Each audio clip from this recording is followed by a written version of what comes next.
The next one anaitwa Mheshimiwa Senator Joyce Korir kutoka Bomet. Ni fire si fire. Tusalimiane bwana asifiwe. Obai. Hamuna chai. Mwanene lakini macha mwago ngo ya Mungu bwan. Onyota deputy president awandoik tugul chemiyu. Kit ya na macha som bikab Kericho. Kichamo. Kagibwana mukichamo. Tunawapenda. Na tunataka muendelee. Kwa sababu hii ni serikali yetu. Na tunajua kazi inaendelea. Na wacha niseme shukrani kwa His Excellency the Deputy President.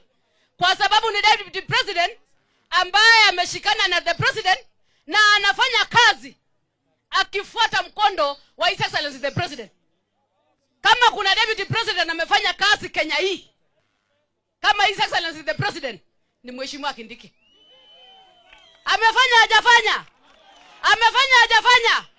Amezunguka hajazunguka? Ameshikilia boss hajashikilia?